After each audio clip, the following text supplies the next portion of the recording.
On mesure la violence du phénomène dans ce quartier où plusieurs habitations ont été éventrées.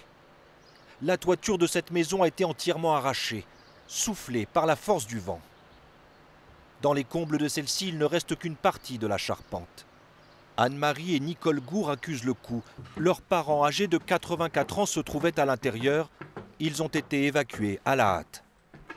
Ils ne se sont pas rendus compte, ils ont entendu qu'il y avait une tempête, mais par contre ils ne se sont pas rendus compte, ils n'ont pas compris qu'il n'y avait plus de toit, donc ils se sont sécurisés, ils sont chez moi.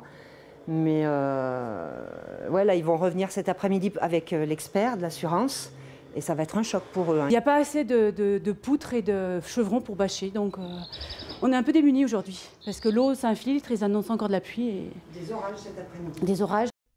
La crainte de revivre une nuit de cauchemar.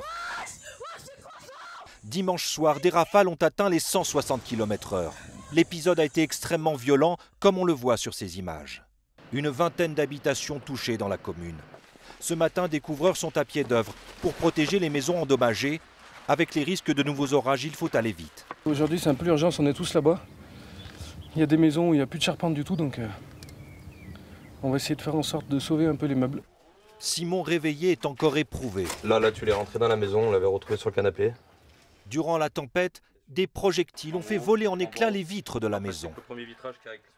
On était cachés sous le lit, mais on ne voulait pas bouger. Vu les impacts qu'il y avait, on a eu peur, très peur pour notre fils, quoi. Lui et sa compagne redoutent l'évolution de la météo. Ils préfèrent quitter les lieux. Si ça commence à tonner ou autre, on va partir. Non, moi, ça me fait peur. J'ai peur de tout ça.